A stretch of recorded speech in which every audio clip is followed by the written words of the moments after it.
The smell of cinnamon, cardamom, and melting brown sugar was my sanctuary. It was the smell of my late husband, Richard, who had taught me that the secret to a perfect cinnamon roll was a whisper of orange zest in the dough. My small, licensed home bakery, the Rolling Pin, wasn't just a business. It was a conversation with his memory, a way to keep his warmth alive in the heart of my home. The gentle hum of the convection oven was my daily hymn. This particular morning, a massive order for a local charity event was cooling on racks that covered every inch of my kitchen counter. It was my biggest order to date, and my heart swelled with a quiet, humble pride. That's when the sharp, authoritative knock echoed through the house. It was too firm for a friend, too early for a delivery. A knot of unease tightened in my stomach. I wiped my floured hands on my apron and opened the front door to find two people standing on my porch. One was a portly man in a golf shirt with an embroidered Willow Creek HOA logo, holding a clipboard like a scepter. The other was my daughter-in-law, Amelia. She was dressed impeccably in a cream-colored pantsuit, a stark contrast to my flour-dusted apron. A practiced, sympathetic smile was plastered on her face, but it didn't reach her cold, calculating eyes. "Mom," she said, her voice dripping with false concern. "I am so sorry about this. I tried to tell them it was just a hobby." The man, who introduced himself as Ron, the head of Covenant Enforcement, cleared his throat. "Ma'am," he began, not meeting my eyes, "we've received a formal complaint, a very detailed one, I might add, that you are operating an unapproved commercial enterprise from this residence." I was stunned. A complaint? From who? Amelia placed a hand on my arm, a gesture that was meant to look supportive, but felt like a vice. "It was anonymous," she lied smoothly. "But you know how people are. They see the delivery cars, they smell the baking. People get jealous." Ron flipped a page on his clipboard. "According to Section 9, subsection D of the Willow Creek Bylaws, all commercial activity, including home-based businesses that involve client traffic or regular deliveries, is strictly prohibited. The complaint cites multiple vehicles per day and a constant, pervasive bakery odor." He read the last words with a slight sneer, as if the smell of fresh bread was an offense. "This is a licensed, registered business," I said, my voice trembling slightly. "I pay taxes. I have a food handler's permit. This bakery is how I support myself." "That's a matter for the city, ma'am," Ron said dismissively. "Our bylaws supersede city permits. This is a cease and desist order. You are to halt all commercial operations immediately. Failure to comply will result in an initial fine of $500, doubling daily. We will be monitoring the property." He handed me the letter, a cold, official piece of paper that felt like a death sentence for my small business. As he turned to leave, Amelia lingered. She squeezed my arm again. "I'm so sorry, Margaret," she whispered, her voice a perfect imitation of sympathy. "Maybe this is for the best. You can finally relax, enjoy your retirement. David and I have been saying for months that you work too hard." And in that moment, I saw it all with perfect, gut-wrenching clarity. The anonymous complaint, the detailed list of violations, her presence here, playing the part of the supportive daughter-in-law. It was all her. She had done this. She was trying to destroy the one thing that brought me joy and financial independence, and she was doing it with a smile on her face. As she walked away, her heels clicking on the pavement, a cold, hard resolve began to form in the pit of my stomach. She had used the HOA to attack me. She had no idea that I, a retired forensic auditor, was about to use their own bylaws to bring her perfect manicured world crashing down around her. I'm glad you're here. If you're watching this story unfold, please give it a like, subscribe to my channel, and let me know in the comments where you're from. I want to see how far this story of justice travels. To understand why Amelia would do something so cruel, you have to understand our family dynamic. My son, David, is a good man, but he is weak. He has been utterly captivated by Amelia since the day they met. She is beautiful, charming, and deeply materialistic. She grew up in a wealthy family that lost everything, and she has spent her entire adult life trying to claw her way back to the lifestyle she feels she is entitled to. My house, a large, beautiful home on a double lot that Richard and I paid off years ago, is, in her eyes, not my home. It is her future inheritance. My little bakery was a problem for her on two fronts. First, it gave me financial independence. I wasn't a helpless widow who needed their support. I was a self-sufficient business owner.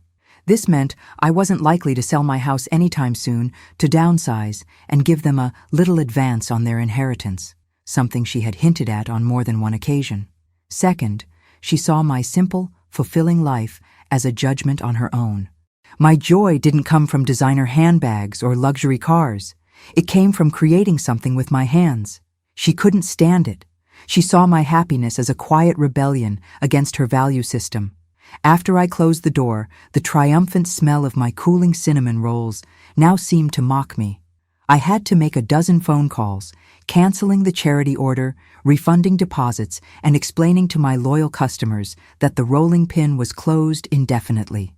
Each call was a fresh wave of humiliation.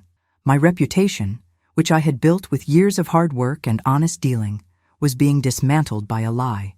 That evening, David came over, sent by Amelia to check on me. He found me in the kitchen, packing my mixers and baking pans into boxes. "Mom, what are you doing?" he asked, his face a mask of confusion. "I'm shutting down, David," I said, my voice flat. "The HOA has ordered me to cease operations." "Oh," he said, looking uncomfortable. "Well, Amelia said it was probably for the best. You know, you can relax now." He was parroting her exact words. The realization that my own son was a mouthpiece for his wife's treachery was a deeper wound than the loss of my business. "And how am I supposed to pay my bills, David?" I asked, my voice rising. "This bakery paid my property taxes. It paid for my insurance. It paid for everything your father's pension didn't cover." "Well, Amelia and I could help out a little," he offered weakly. "And you could always sell the house. It's too big for you anyway. You could get a nice condo, and we could invest the rest for you." There it was, the end game. It was all so clear. Shut down my income, create financial pressure, and force me to sell my home. It wasn't just a petty attack. It was a calculated financial strategy. I looked at my son, the boy I had raised, and saw a stranger. "You should go, David," I said, my voice cold. After he left, I didn't cry. I didn't rage. The forensic auditor in me took over. Emotion was a liability. What I needed was data, a strategy, and a thorough understanding of the system being used against me. I went into my office and pulled out the thick binder I'd received when I moved in. The Willow Creek Estates covenants, conditions, and restrictions. For the next 3 hours, I didn't just read the bylaws, I audited them. I cross-referenced clauses, I highlighted vague terminology, and I searched for loopholes and liabilities. Amelia thought she had found the perfect weapon, a set of rigid, unassailable rules. But I, who had spent 30 years of my career finding financial rot hidden in plain sight, knew that any complex system of rules is bound to have a weakness. And as I read deep into the night, a plan began to form. A beautiful, intricate, and utterly devastating plan. The bylaws she had used to shut down my small business were filled with clauses she herself violated on a daily basis. She lived a life of extravagant, showy consumption, and I realized every expensive car, every loud party, every unapproved renovation was a potential violation, a potential fine. She wanted to play by the book? Fine. I was the woman who wrote the book on how to read the fine print. I was going to use the very bylaws she worshipped to dismantle her financially, piece by piece. She had attacked my livelihood. I was about to use the rules to bankrupt her. The first step was to document everything. I opened a new file on my computer, labeled it Project Nightingale, and created a spreadsheet. The war had begun, and my first move was to start collecting the evidence that would become her ruin. My first call the next morning was to Ben Carter, a sharp young lawyer who had helped me with Richard's estate. He specialized in property law and had a reputation for being a bulldog. I laid out the entire situation for him, Amelia's attack, the shutdown of my business, and my deep dive into the HOA bylaws. "So, let me get this straight," Ben said, a hint of admiration in his voice. "Your daughter-in-law used a bylaw to shut down your income, and you found a dozen bylaws she's violating that could, in theory, levy significant fines against her?" "Not in theory, Ben," I corrected him gently. "In practice. But I need to know if my interpretation is sound. I need to know if the HOA has the teeth to enforce the penalties I've found, and if I have the standing to force the issue. I had identified the perfect weapon, a vaguely worded but incredibly powerful section of the bylaws titled Community Nuisances and Aesthetic Harmony. It was a catch-all clause designed to give the board sweeping powers. It prohibited any activity that could be deemed a chronic annoyance to neighbors, and any property modification that deviates from the established architectural character of the community. Crucially, the penalty wasn't a simple fine. It was a daily penalty of $100 that could be retroactively applied from the date the violation began. And if the issue wasn't rectified, the board was authorized to levy a special assessment against the homeowner to cover legal fees and the cost of remediation. It was a financial guillotine, hidden in plain sight. Amelia and David lived in a massive modern house just a few streets over, a house they had extensively, and I suspected improperly, renovated. Their lifestyle was the very definition of a chronic annoyance. The clause is legally sound, if a bit aggressive, Ben confirmed, after reviewing the documents. The key will be proving the violations are chronic and that you have made a good faith effort to resolve them through official channels. You can't just accuse, you have to document, meticulously. That was music to my ears. Meticulous documentation was my life's work. My Project Nightingale spreadsheet became my new obsession. It had columns for date, time, violation type, bylaw reference, photographic evidence, and witness notes. I became a quiet, unassuming surveillance expert in my own neighborhood. My first entries were simple. Amelia had a fleet of high-end cars, a Range Rover, a Porsche, and David's Tesla. The bylaws clearly stated that all vehicles must be garaged and only 2 cars could be parked in the driveway. She routinely left one of her luxury vehicles parked on the street overnight, a clear violation of Section 4, subsection B.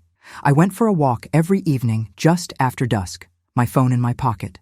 Click, photographic evidence, date and timestamp automatically logged. Then there was the landscaping.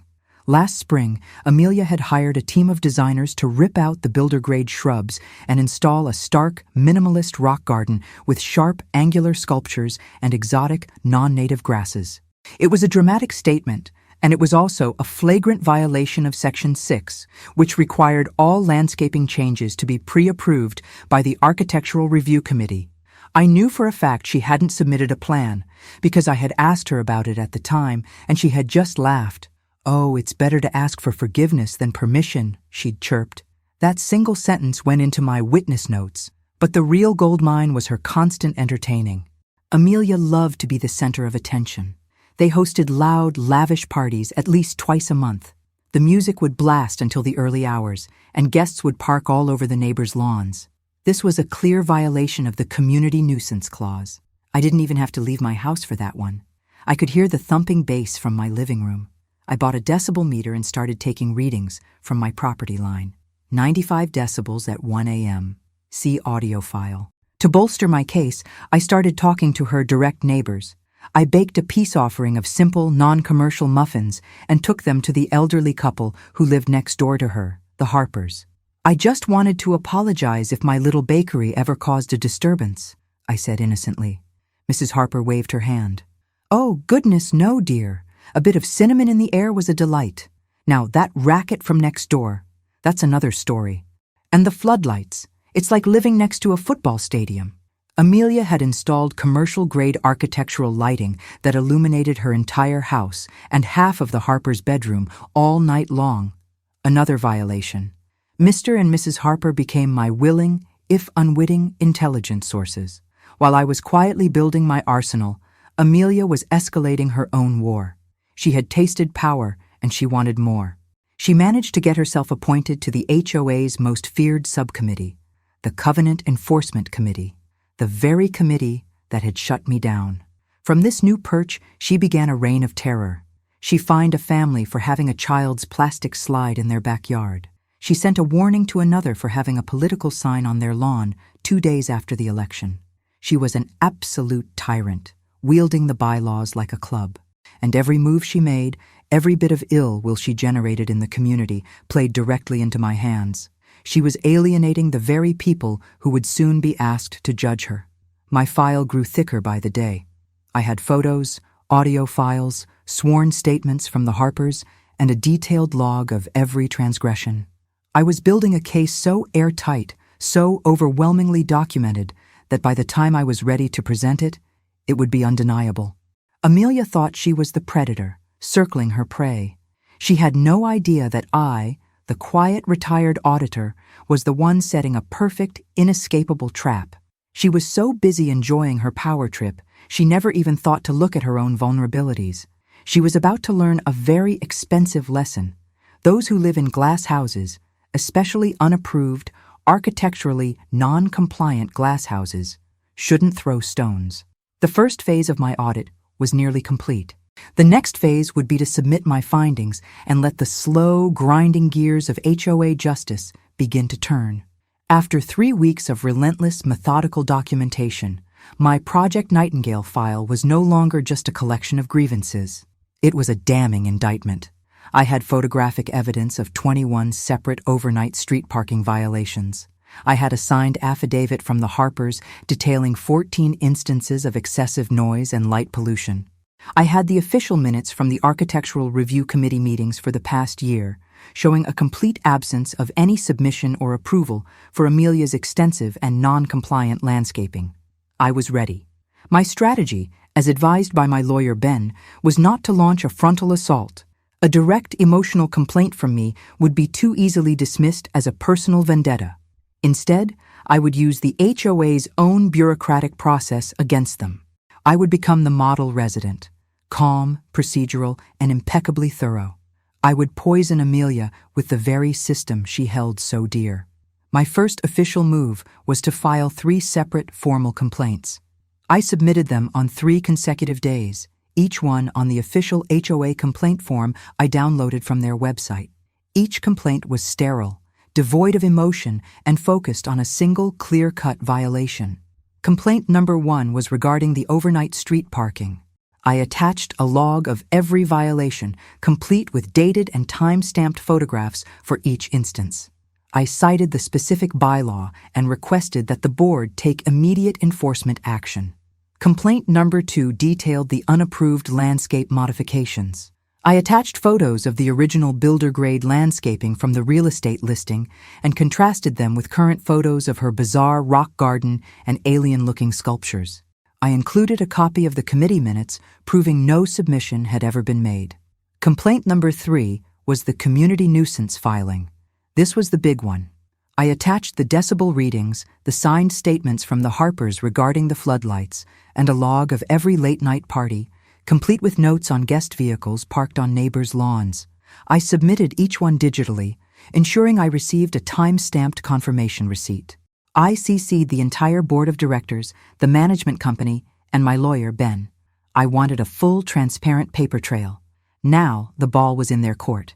According to their own procedures, the Covenant Enforcement Committee, the very committee Amelia now sat on, was required to investigate and respond to all formal complaints within 10 business days. Amelia's reaction was immediate and predictable. 2 days after I filed the first complaint, my son David called me. He sounded stressed and angry. "Mom, what are you doing?" he demanded. "Amelia said you're filing complaints against us? About where she parks her car? Are you serious? This is so petty." "Hello, David," I said, my voice as calm as a summer lake. "I am simply a resident of this community who is concerned about the consistent violation of our shared bylaws. The rules are in place to protect all of our property values, aren't they? That's what Amelia always says." "But this is us. We're family," he sputtered. Amelia made it very clear when she shut down my bakery that family status is irrelevant when it comes to the bylaws, I replied coolly. "She is a member of the enforcement committee. I am sure she, of all people, will want to handle this with the utmost professionalism and impartiality. I have full faith in the system." I could hear Amelia shouting in the background, telling David what to say. He was just a puppet, and I felt a pang of sadness for the son I had lost. But the feeling passed. My focus was absolute. The 10-day response window came and went. I received nothing. No calls, no emails, no letters. They were ignoring me, hoping I would go away. This was exactly what Ben and I had anticipated. Their inaction was a violation of their own procedural bylaws, and it was the key to the next phase of my plan. On the 11th day, I sent a formal follow-up email, once again CCing everyone. "Dear Board of Directors," I wrote, "I am writing to follow up on the 3 formal complaints submitted on dates. As of today, the 10-day window for a formal response has lapsed. Could you please provide an immediate update on the status of the investigation?" Silence. This was when a normal person might have gotten angry or frustrated. But I was an auditor. I loved process. I loved accountability. After another week of silence, I moved to the next step. Ben drafted a formidable legal letter addressed to the HOA president, a retired executive named Bill Harrington. The letter formally accused the Covenant Enforcement Committee of dereliction of duty and a clear conflict of interest, given that a committee member, Amelia, was the subject of the unresolved complaints.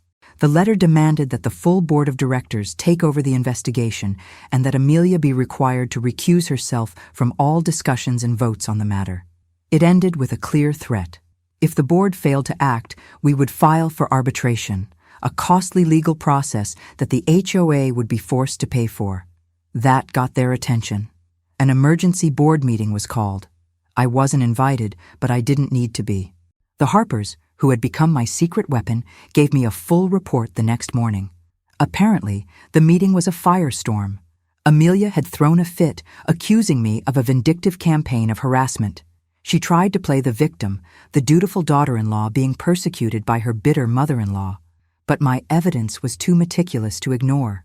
The other board members, faced with a potential lawsuit that would cost the community thousands, were forced to act. They voted to strip the enforcement committee of its authority in this case and to handle the investigation themselves. Amelia was furious, but she was outvoted. A week later, I received the first official notice from the board.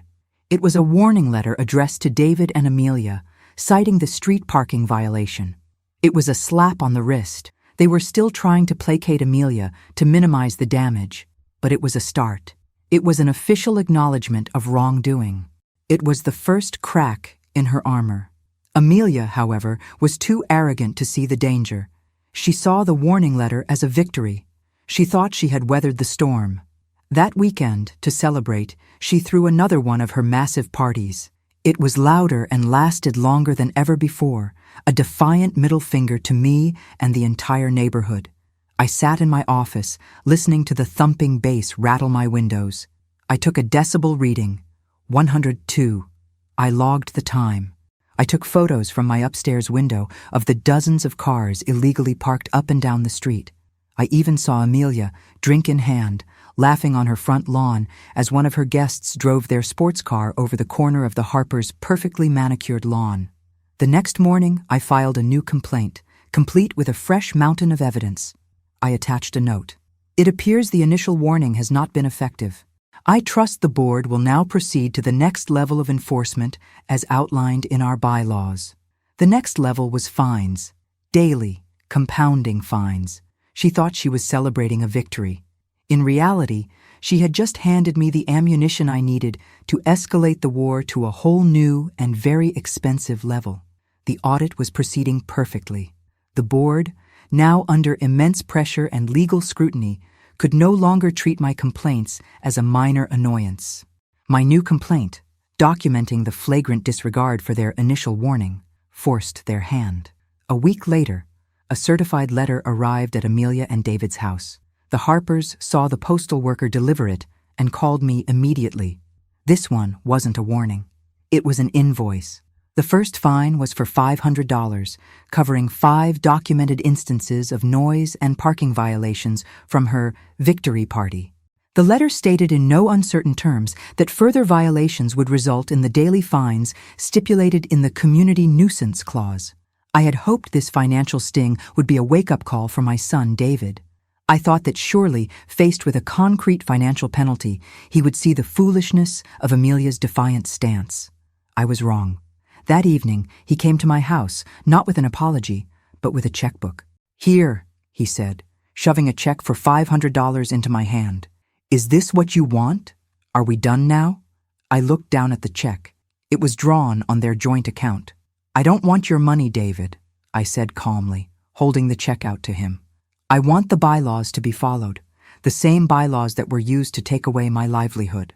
"This is insane," he said, his voice rising in frustration. "Amelia is on the verge of a nervous breakdown because of your constant spying. The Harpers told her you've been asking them questions. You're turning the whole neighborhood against us." "The neighborhood is turning against you because you throw loud parties and park all over their lawns," I countered. "This has nothing to do with me. This is about your actions. Just take the money, Mom. Please, end this." "This check doesn't end anything," I said, placing it on the hall table. "This just pays the penalty for past behavior. The violations are ongoing. The floodlights are still on all night. The unapproved landscaping is still there. The Porsche is parked on the street right now. The fines will continue, David. They will escalate. This is just the beginning."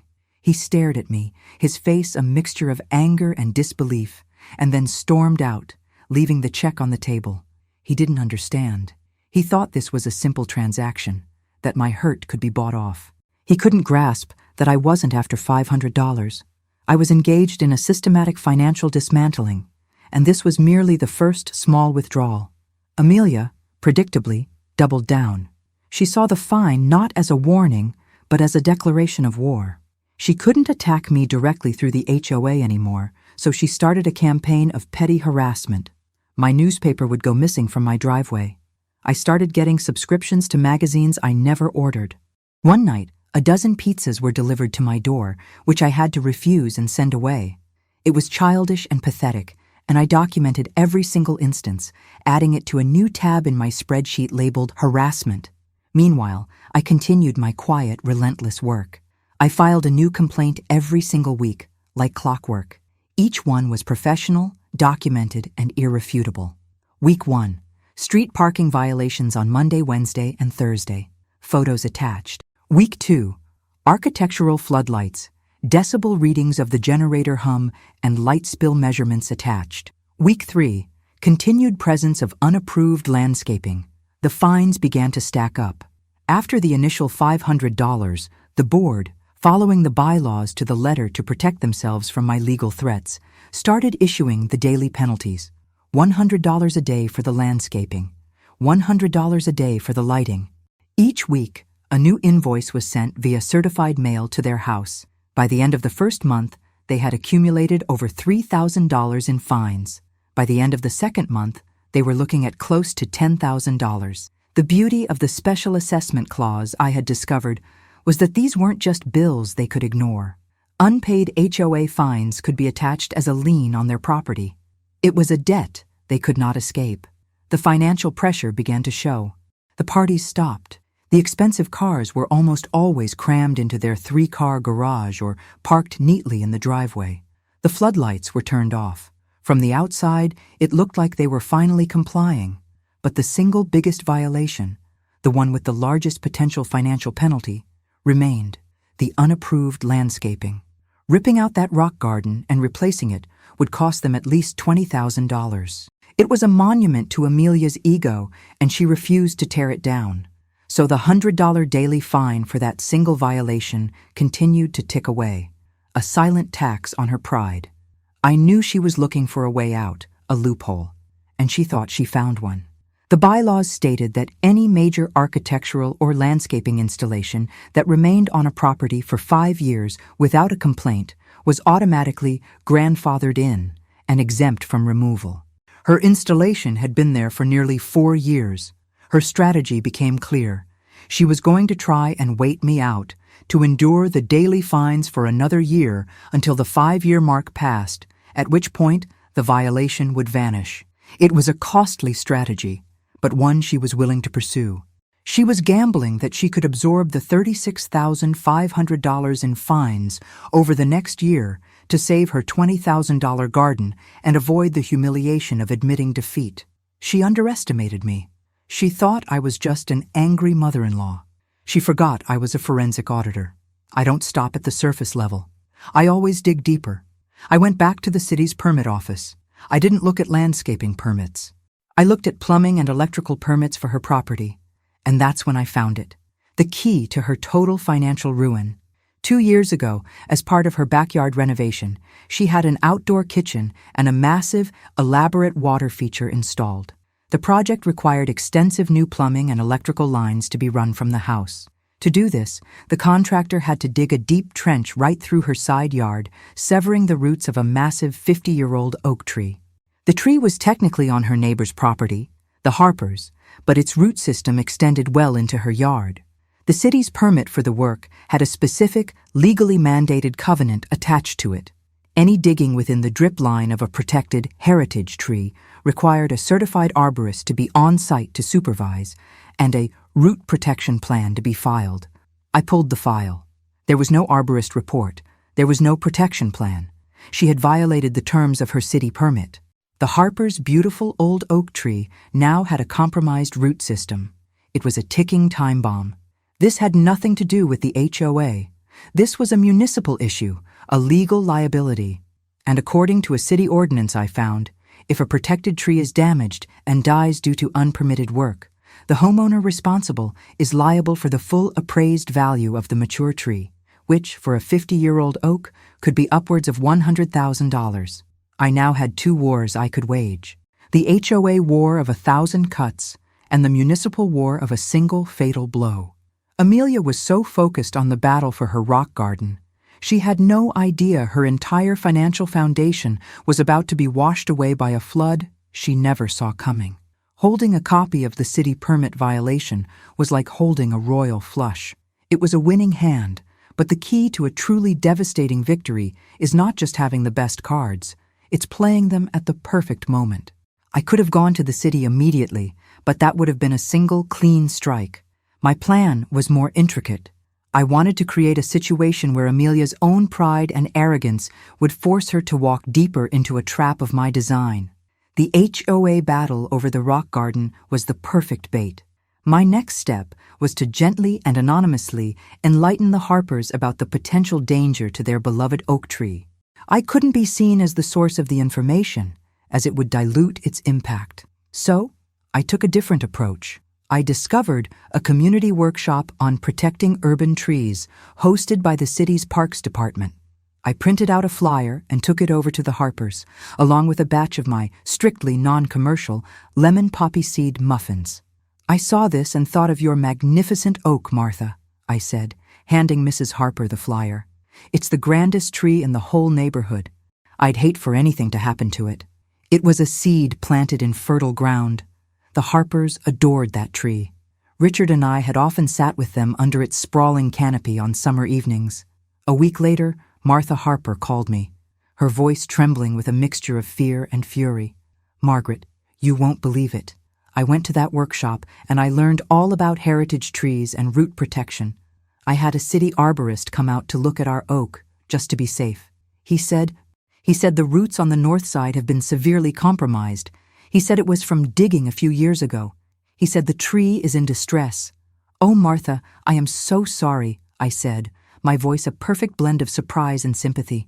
"What are you going to do?" "I don't know," she cried, "but I think I know who's responsible." I had armed my allies with knowledge, and now they were ready to fight their own battle, a battle that would converge perfectly with mine. While the Harpers began their own investigation by contacting the city's permit office, I turned my attention back to the HOA. Amelia's $36,000 gamble to wait out the 5-year grandfathering clause on her rock garden was about to hit a major snag. I went back to my binder of bylaws, searching for a way to accelerate her financial pain.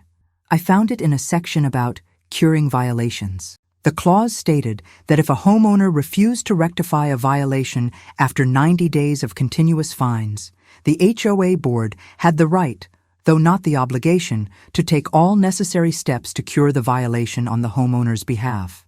This included hiring contractors to forcibly remove the offending installation. The full cost of this forced cure, plus a 20% administrative fee, would then be levied as a special assessment lien on the property. It was a powerful tool, but one the board was hesitant to use.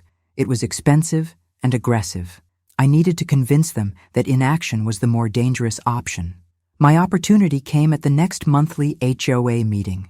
During the open forum, I stood up, not as an aggrieved party, but as a concerned resident. Good evening, I began, my voice calm and measured. I would like to discuss the ongoing aesthetic and financial liability posed by the unapproved installation at 142 Willow Creek Lane. I never used Amelia's name, only her address. This single property has accrued over 90 days of continuous fines, totaling nearly $10,000, with no sign of compliance. This ongoing defiance sends a message that our bylaws are optional and that penalties can simply be ignored by those with deep enough pockets. What precedent does this set? I let the question hang in the air. Furthermore, I continued, I have been in consultation with my legal counsel. Should a potential buyer be deterred by the disharmonious aesthetic of a neighboring property, or should our collective property values be impacted by the board's failure to enforce its own covenants, there could be grounds for legal action against the board for dereliction of duty. It was a veiled but unmistakable threat.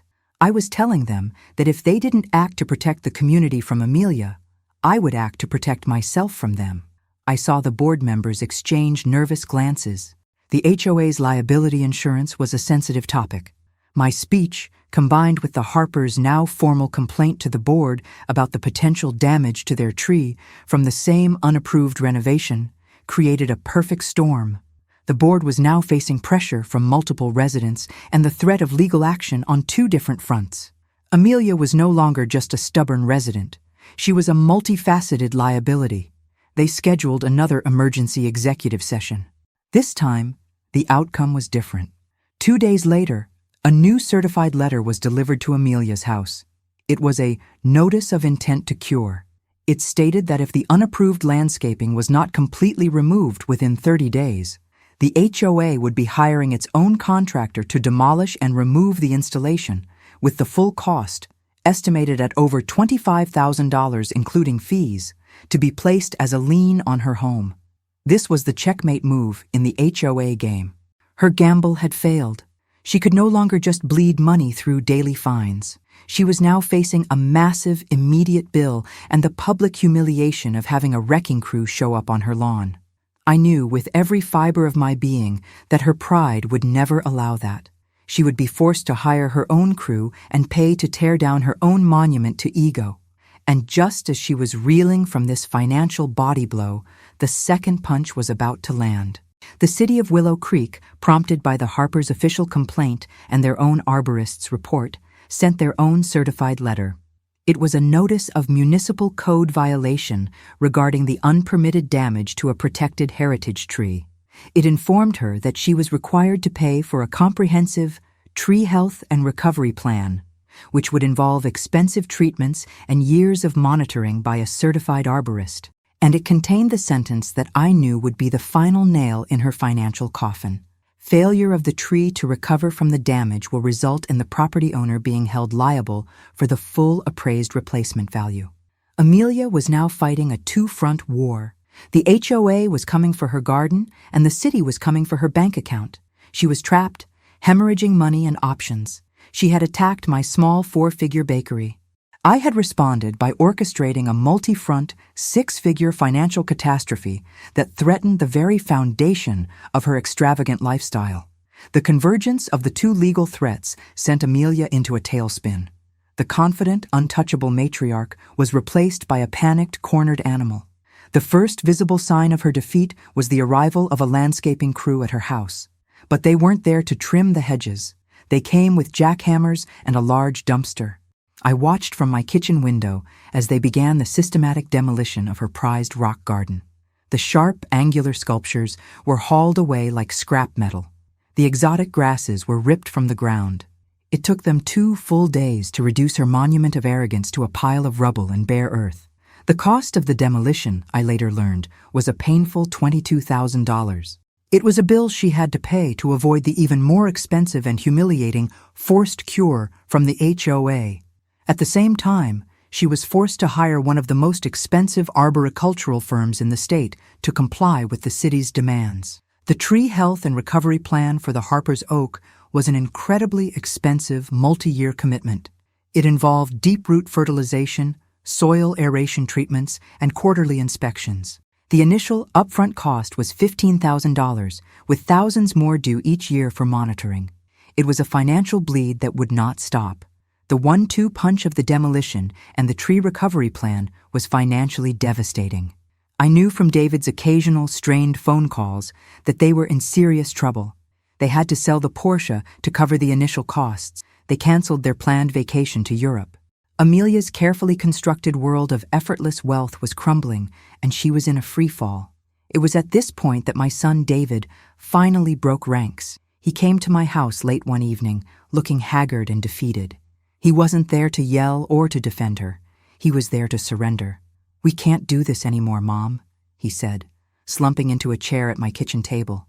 "The fines, the demolition, and now this tree. We're going to have to sell the house. We're going to lose everything." I didn't say, "I told you so." I didn't gloat. I just listened. "She won't admit it," he continued, his voice cracking. "She still blames you for everything. She calls you a monster, a snake. But I know this started because of what she did to your bakery. I never should have let her do it. I never should have defended her. I'm so sorry, Mom." They were the words I had longed to hear, but hearing them now only brought a wave of sadness. I saw my son, finally freed from her spell, but broken by the consequences. "What do you want me to do, David?" I asked gently. "I don't know," he whispered. "Can't you just stop? Call off the city? Tell the HOA you're satisfied?" "This isn't about me anymore, David," I explained softly. "The issue with the Harper's tree is a municipal matter now. I can't stop it. The fines from the HOA have stopped because the violations have been rectified. The system is just running its course. These are the consequences of her actions." He buried his face in his hands. "She's talking about divorcing me. She says I'm not man enough to protect her from my own mother." That was the moment I realized the full extent of her toxic nature. Even in defeat, she sought only to assign blame, to destroy anything that she perceived as weak. She was a scorpion, stinging everything around her as she drowned. I knew that true victory wasn't just about bankrupting her. It was about saving my son from the wreckage. I had one card left to play, one final move in this devastating game. "There might be one way out," I said slowly, "but it would require Amelia to do the one thing she has never done in her life, humble herself completely." I outlined the plan. It was audacious, but it was the only path I could see that didn't end in their complete financial ruin and the dissolution of their marriage. I would use my influence with the HOA and the Harpers to broker a deal, but Amelia would have to meet my terms. All of them. The next day, Ben Carter, my lawyer, sent a formal proposal to Amelia's attorney. The terms were as follows. First, Amelia would write a formal, public letter of apology to me, to be read aloud at the next HOA meeting and posted on the community website. In it, she would confess to filing a false and malicious complaint to shut down my bakery and admit that her actions were born of personal jealousy. Second, she would personally apologize to the Harpers and agree to a legally binding document that made her personally liable for the full $100,000 appraised value of the oak tree, to be paid immediately should the tree die within the next 10 years. This would give the Harpers the security they deserved. Third, she would resign from all HOA committees and agree never to seek a position on the board again. If, and only if, she agreed to all of these terms, I would do two things. One, I would speak to the Harpers and persuade them to ask the city to amend the recovery plan to a less costly, long-term monitoring solution.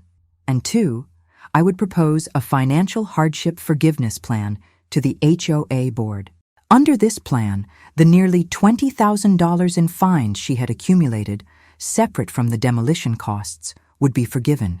In return, she would be required to perform 200 hours of community service, managing the very community garden she had once mocked. It was a brilliant strategic move. It offered her financial salvation, but at the cost of her pride. It would force her into public humiliation and a period of forced servitude. It would save my son's house, but it would completely and irrevocably break his wife's spirit of arrogance. I sent the proposal and waited. The choice was now hers. She could choose bankruptcy and divorce, or she could choose humility and survival. For a woman like Amelia, I knew it would be the most difficult decision of her life. The days after my proposal was sent were a tense, silent war of nerves. I knew Amelia's pride was a fortress, and my terms were a siege engine designed to bring its walls crashing down. David told me their house was a mausoleum of anger and despair. Amelia refused to speak to him, seeing him as a traitor for even suggesting she consider the deal. She spent her days consulting with divorce attorneys, looking for a way to escape the financial ruin and pin the blame on David. But the cold, hard math was inescapable. Her lawyers told her the same thing David did. My case was airtight. The combined weight of the HOA lien, the city-mandated tree expenses, and the potential $100,000 liability for the oak tree was an anchor that would drag her down, with or without a husband. Divorcing David wouldn't absolve her of the debt incurred during their marriage. There was no escape. Nearly 2 weeks after I sent the offer, just as the deadline was about to expire, her lawyer contacted Ben Carter. She had agreed to my terms. Her acceptance was not gracious.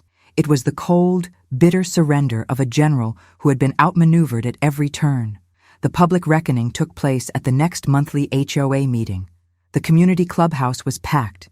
The news of Amelia's downfall had spread like wildfire, and everyone wanted a front-row seat to the final act. I sat in the back row, a quiet observer. I didn't want this to be about me. I wanted it to be about her accountability. Amelia and David walked in together, but they were miles apart. David looked relieved, but somber. Amelia was a statue of perfect, brittle composure. She was dressed in a simple black dress, her face pale and her eyes fixed on the floor. When the time came, Bill Harrington, the HOA president, called her to the podium. She walked slowly, holding a single piece of paper. The room was utterly silent. She unfolded the paper, her hands trembling almost imperceptibly, and began to read the letter I had written for her. "My name is Amelia Sterling," she began, her voice a flat, emotionless monotone. "I am here tonight to make a public and unreserved apology to my mother-in-law, Margaret Sterling." She paused, and for a moment I thought she might break, but she swallowed and continued. "Several months ago, I filed a malicious and knowingly false complaint against her home-based business, the Rolling Pin. My actions were not motivated by a concern for our community's bylaws, but by personal jealousy and resentment." A collective gasp went through the room. It was one thing to suspect her motives, it was another to hear her confess them so plainly. "My attack on her livelihood was petty, vindictive, and without merit," she read on. "It caused her financial harm and emotional distress, for which I am truly sorry. I have also caused immense stress and financial burden to my neighbors, the Harpers, and to the entire community through my arrogant disregard for the rules I claim to uphold. I hereby resign from all HOA committees and promise to fulfill the terms of the settlement I have agreed to, including performing 200 hours of community service. I betrayed your trust, and I have no one to blame but myself." She finished reading and folded the paper. She didn't look at me. She didn't look at anyone. She just turned and walked back to her seat, her public humiliation complete. After the meeting, there was a quiet, formal signing. In the presence of our lawyers, Amelia signed the official apology letter, the binding liability agreement for the Harper's Tree, and the community service contract. In return, I signed a document formally petitioning the board to forgive her accumulated fines, and another, co-signed by the Harpers, requesting the city amend the tree recovery plan. The machine I had set in motion was now being, piece by piece, dismantled. The immediate effect was a wave of relief for David and Amelia. The threat of the massive HOA lien was gone. The city agreed to a less costly, long-term monitoring plan for the tree. They would not have to sell their house. I had pulled them back from the brink of financial ruin. But the cost to Amelia was immeasurable. Her reputation in the neighborhood was obliterated. People who had once admired her now looked at her with a mixture of pity and contempt. She had been the queen of Willow Creek, and now she was a pariah, stripped of her titles, her power, and her pride. Her first day of community service at the garden was a lesson in humility. She arrived dressed in expensive athletic wear, clearly expecting to just stand around and point. But the garden's new coordinator, Martha Harper, had other plans. She handed Amelia a pair of muddy gloves and a shovel. "The compost needs turning," she said, with a sweet but firm smile. I would see her there on weekends, working alongside the other volunteers.